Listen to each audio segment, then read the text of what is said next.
Okay, I plugged the phone back in. So, Gjika Q&A part 2. Okay, where were we going to go next with the... Part 2, yay. The Gainmaster.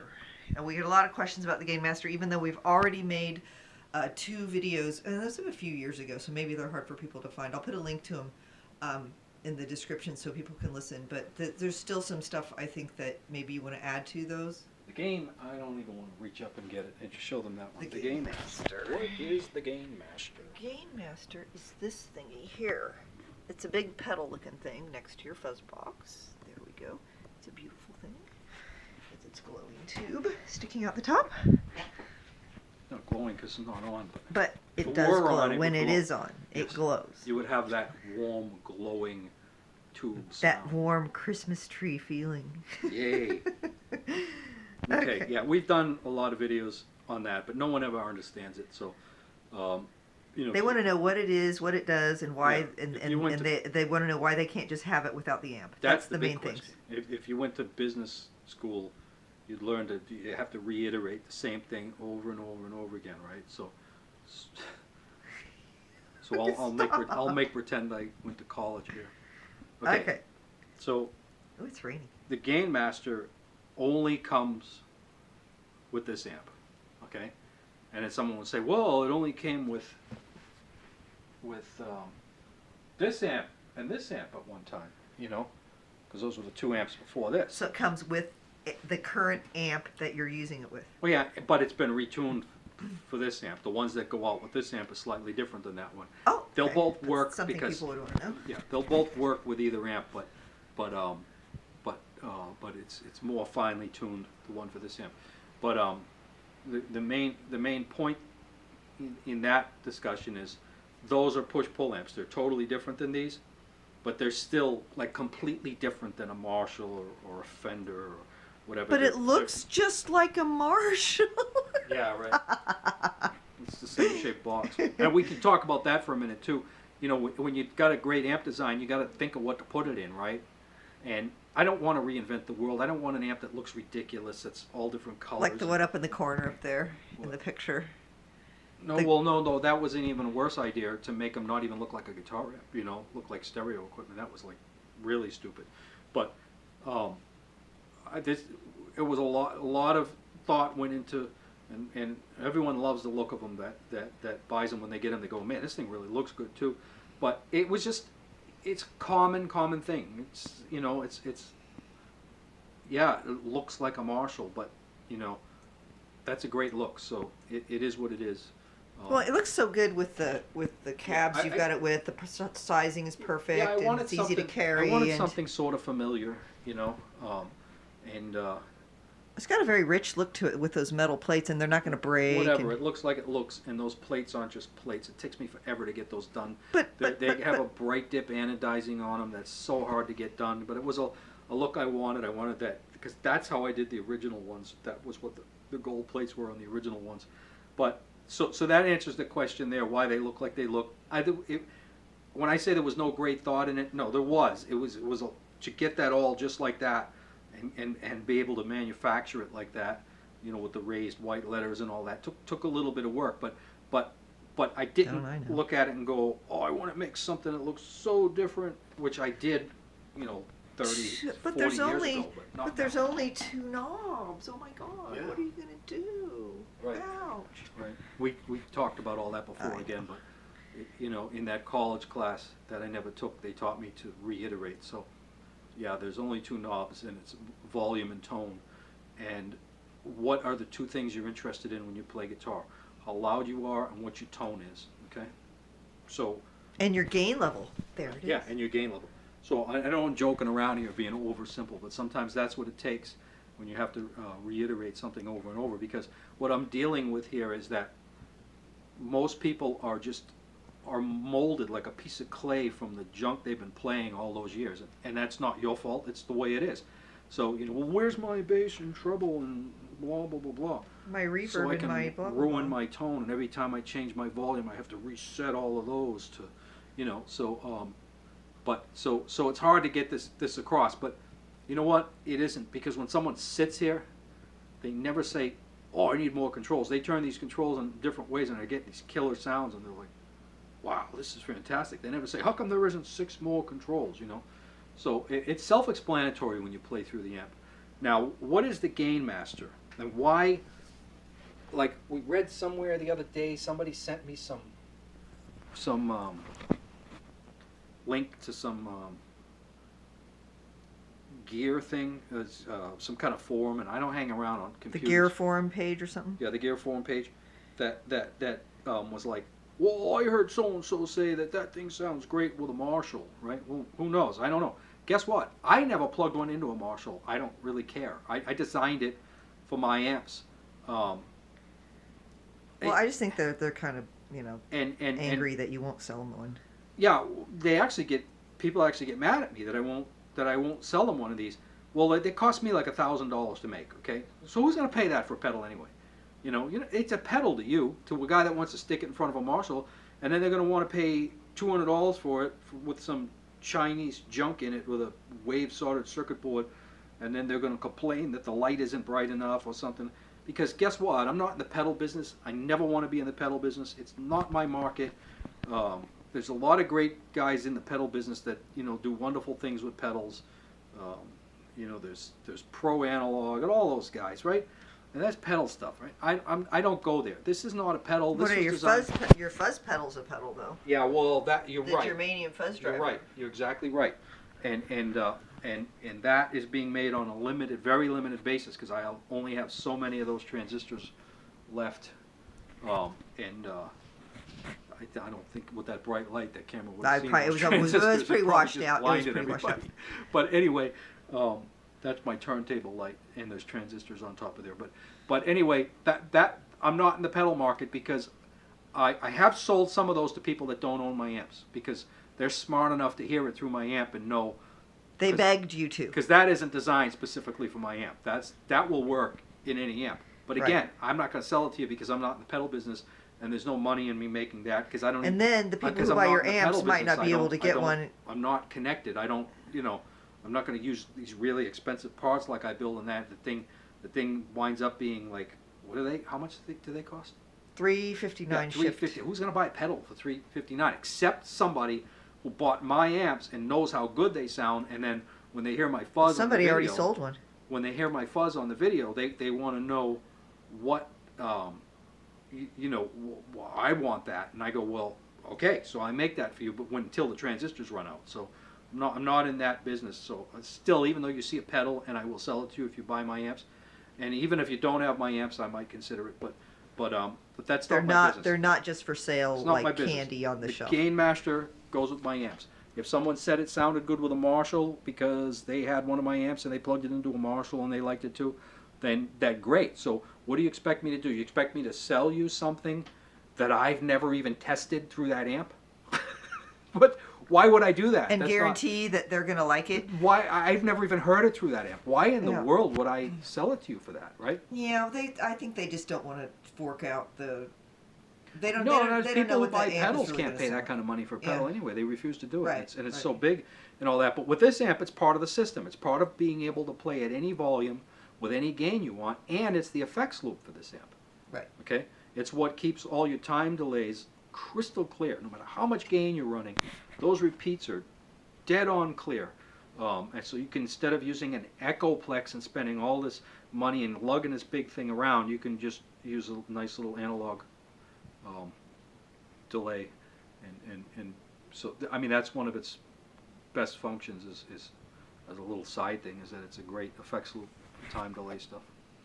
Okay, did we cover, I can't remember if we did it last video, why we don't make our videos like sound studio videos, and I can't remember if we did or not. And then the other question that I was going to bring up that people have been inquiring about over the time is when are you going to be making guitars again? Are you ever going to do that? Make guitars to sell them again? What's your, do you have a plan on that? Yeah, I mean, you know, I'm always building something for myself. I got stuff going all the time over here, but I really don't have a wood shop now. Okay, all those guitars I built all those years, right now I don't have a wood shop. And the amps are so hard to build. There's so many parts to keep up with, you know. The guitar, what is it? You get 2 good pieces of wood, and the pickups you make yourself, and you cut the pick guard out of a piece of plastic. What do you do, you know? Watch out. So there's not like a tremendous amount of parts that I have to chase, you know? So, so yeah, I do want to make guitars again, and I probably will. So when we get into a larger space where you can have a wood shop, you will consider potentially building some custom guitars, or are you just going to build guitars and as you please, and if somebody wants to buy one, they can buy one, or what's the deal? No, well, I'm going to do it probably. Whatever you feel like. I'm probably just going to build, you know, guitar. See, guitars are hard to sell because it's even worse than amps, because guitars are very hard to bond with. No, in that sense. I mean, so it's another thing that I don't want to get involved with. So it'll be mainly for people who come to the studio and they try a guitar, and if they really seem to bond with it, then you might consider selling it. For this guitar, for instance, there's people that have picked this up over here and said, well, I want this guitar. How much?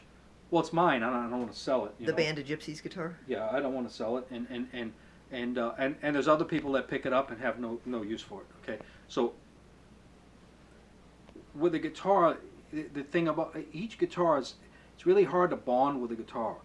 You know, a guy could buy 2 or 3 guitars from the same builder and only keep one, because there's only one that really hits him when he gets it. Ordering a guitar is a crapshoot. It really is. You know, so if I were to get back in the guitar business, to answer your question, I would just be always building, well, while I'm building my amps, and when a guitar is done, it would sit out here, and if somebody bonded with it and said, well, I have to have this, I'd say, well, it's this much. Unless it was a certain one. It's this much, and that's and that. And I know you're never going to sell that brown one. Or I'll keep it for myself, and if they want it, they can have it. But the you know, guitars, you really have to bond with them. We just saw a guitar I built when I was just a kid sell for how much? How much did that guitar sell? Oh, the red one? Yeah. On Reverb? I think it went for $7,500 or somewhere thereabouts. Yeah, that was kind of shocking for me. I was like, whoa, that's crazy. But I do remember that guitar. I enjoyed it for a while. Well, I mean, when I think one of the other things that people don't probably get is that, you know, you've worked on all the guitars and you've worked on all the amps, and sometimes you still will work on guitars and amps, but now you're wanting to keep it toward more of the vintage or high-end stuff. Yeah, no, I don't want anything shipped in because it's too hard to keep track of and all too that. dangerous. But I do have a lot of friends in the local area that bring me, you know, real high-end vintage stuff to work on.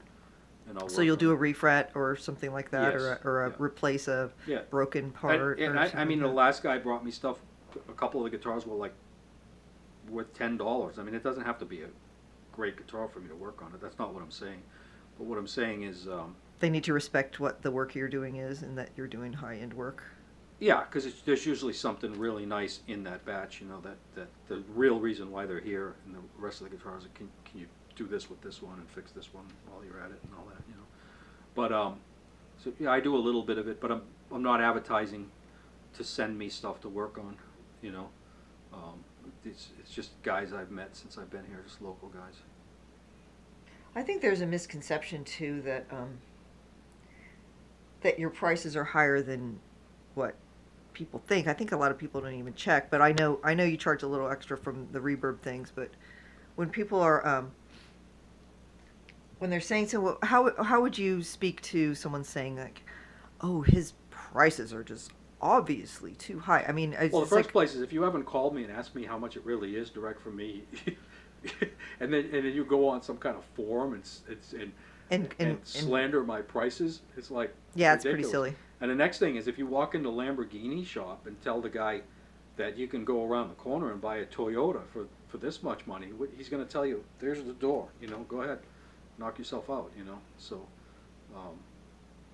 right. So I mean, I've just on my internet travels checking around on stuff. I mean, I see prices on stuff all over the place, and it doesn't really seem to me. I mean, based on what I've seen, your prices are pretty much right in line with the market. What you got to remember is most of the people that say that stuff, they want used stuff. They wouldn't buy the thing if it was $600, okay, used. Right? They just want to talk about, you know, that they feel butthurt, that they don't have a job or something and can't afford to spend money on something nice. I don't know what their problem is, but Well, a lot of them will say stuff like, well, I've never purchased an amp brand new before. Because they know that they can get it for 1,000 or 2,000 or half price off. Yeah. So they're thinking, they're waiting for this 10N, and they're waiting now for years. And at Yeah, this let's point, not none waste of too them much come time on up. this video on people like that. I don't really care about that stuff. Yeah. Okay. So your answer would be, if you can't afford it, then you don't get one. Well, yeah, if you want to play in this level of stuff, you have Right. to expect it's going to cost something. I'm not going to work for free. Right, and I I've been think designing this stuff all my life. I think that the other thing is that they look at it and they say, well, it looks like something that I would pay. Yeah, like the you know. Lamborghini. It's made out of metal. It has 4 wheels and it has an engine and a transmission, and so doesn't the Toyota. But Right, but you take it for a ride. or I mean, maybe going to the grocery store, it's not that big of a difference, but when you get on the racetrack, it sure is. Right. So. Or here's a Hershey's Kisses. Yay. Yeah, a Hershey Kiss. It's delicious, isn't it? Yeah, but then try a Godiva dark chocolate truffle. There you go. Yeah. Yeah, you're gonna see a difference, and there's a reason why it's $4 for that truffle, and it's only like 10 cents for a Hershey's Kiss. Yeah. And the price difference is nowhere near that. So. I mean, I know people that pay on a good deal like $100 for a bottle of scotch, right? Now They just drink that. I'm not much of a drinker, and they've given me a glass of it, and I'm like, okay, but I do know guitar tone, and when I hear something better, I'm gonna find a way to get it, and they can taste the difference in that scotch, so I mean. And they have the money, and they want to spend it on that. Yeah, they enjoy that, Yeah, it's worth it to them. So really, anybody who talks about what somebody else decides to spend money on, or what they charge for their product. Yeah, they don't walk into the liquor store and say, I want that $100 bottle of scotch, but I really only want to pay $30. Yeah, I only have $30 in my pocket. Come on, help a guy out. I'll tell everyone how good it is. Help a guy out, will you? Can I take it now and pay for it later? Exactly. Anyway, anything else that we were going to cover that I missed? Little notes. I think that's about it. We already talked about the fuzz box that you make, and we talked about the Gainmaster and the cabinets. I think that's all the questions we were going to cover today. I think you had one more. What was it about? About comparing amp builders or something like that, wasn't it? Oh, the different kinds of builds. Like, why don't you make a train low end? Yeah. Well, I mean, people say a lot of things, and some of the things you hear them say is like, why don't you make a train wreck clone? Right. Because you obviously would be able to do that. Yeah, with my eyes closed, right? Because I mean, Ken and I were friends. I know everything that was in his amps, right? Right. So they don't understand that. Well, why don't you make the best train wreck clone? Like, why? I didn't make that kind of amp ever. I mean, it's not the sound I wanted. It's why. In other words, would I just be doing it for the money? Would I just be cloning a Dumble just so I can make money? Because there's all kinds of people out there that think that if they buy a clone of a Dumble, it's just like having a real Dumble, which it certainly isn't. And so the guy would do it just to grab because that customer and make money. He didn't have another design to make. Well, this isn't my only job, and I don't build amps like that. I build what I believe in, the sound I like, the sound I've been looking for all my life, what I put in the amps. If it doesn't work for you, that's fine. It's great. But the guys that do, those are the guys that buy my amps. And they usually become my friends. That's another thing, is guys that buy an amp from me usually become lifelong friends. Well, if they're not their friend when they leave here with their amp, then when they get it in the mail and they open it up and plug it in, then they are. Yeah, and they call me all the time, and then we always, it's very common for me to, most of the people I've known all these years that are my friends because they bought an amp from me, and they realized you knew a lot about guitars and amps, and they were gonna. And they own a lot of my amps. Yeah. And they never sell them. Rarely sell them. One of them came up. Saw one of them online the other day. The amp's been bouncing around for a while. It was a really good guy that owned it, and he passed away. And now they're trying to sell his amp, and they probably don't even really know what it is. I don't think they even know how to use it. I don't know. I don't know who that guy is. Is it that one there? Yeah, it was a Texas 3-channel. The one I saw up in it the up corner? there. Yeah. I don't know if I don't know who that guy is. I don't know. I think he was somehow friends with the guy's brother or something, you know. Um, but if he had bought it for himself, and because I've always sold amps that way, I want you to know you want my amp. If you don't know that for sure, I don't want your money, you know. If you want an amp, I want you to have an amp. But if you can't be sure you want it, if you're just buying it on a whim, and if you're not going to get a Variac, no. If you're buying it on a whim, do me a favor and don't, because you know, that's not what I'm about. So, you know, when you do see one come up used, it's usually somebody who passed away and the amp got passed on, and to somebody who doesn't appreciate it. Even if they play, they don't, you know, they're not a guy that would even really appreciate that sound, because they wouldn't be in that market to begin with. You know? Oh yeah, last question. So, buying a used Gjika amp, when you do find one for sale somewhere and people call it a prototype or they call it whatever, and they see it on Reverb or they see it on Craigslist or wherever the I heck know where they you're see it, going with this. and they call you up and they want to know, should I buy this amp? Yeah, I'll try to save myself a lot of time here on these phone calls. You know, call me to talk to me or something, because I love making new friends and talking to people. But if you see a used amp, okay, there's some guys out there selling shit they took out of my trash can, literally stuff that I was just experimenting on, and it doesn't even work. I've seen pictures of it. It's all like, I don't even remember it. It's just some No junk. tubes in it. Yeah, I bunch mean, of pile of parts next to it. I mean, just use some common sense here, okay? So if you plug into it and play it and it sounds good, that's the common sense. Don't buy it without going over and playing it, because you might not even like it. it might not Right? even work. No, and it depends on what you, like, if I had one of my 3-channel amps here from Texas, right, and I had this here, I'd never play that amp. I mean, I'd play this amp. So, you know, it might not be something you want, because I was thinking differently when I built that amp. It has different features in it and stuff. And Super you loud tell amp. me if you want it, right? The only advice I'll give you is, if that thing, most of them are more than what these cost. So, That's a pretty much a the no-brainer. best advice I can give you is call me and ask me how much one of these are.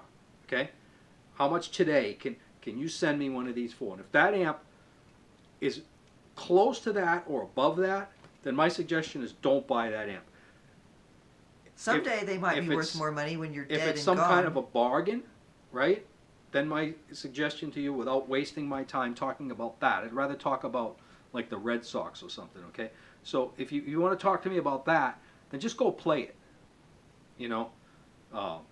Because these things never break. I mean, if it was a real amp that somebody really owned, like that one I saw up there, I know whose amp that is. I can tell, because the PV reverb thing that he screwed in my shop there is still in that rack, okay? So I know whose amp that is. And I don't even need to see the serial number or anything. I don't need to tell you if that amp is real. That guy will show you pictures of the back of that amp probably, and it'll have my signature on it. It'll have the serial number. But I know whose amp that is, because I saw it on the TV today or yesterday, and I know exactly whose amp that is, right? So if it's some kind of screaming deal and you play through it and you really like it, or you can get the guy to bring it over so you can play through it, or send it to you with the ability to listen to it and then send it back. I don't know who's going to do that, but whatever. Then my suggestion is, yeah, go ahead. But if it's expensive, it's near the price of these, flat out my advice is why. You know, really. Get the latest and greatest. Yeah. The single-ended. Yeah. And then the other thing is, Gjika sound. there's guys that have bought this amp first. Okay, I'm not going to name names because that's not my thing, but these are guys that came to me now that I never knew before, that came to me for one of these. Okay, they got home with that thing and went, holy shit, I got to find anything this guy made. Okay, and they've scoffed some of that stuff off the market. Oh yeah, he bought them all up one day. That one guy bought in one day bought a lot of amps for a lot of money.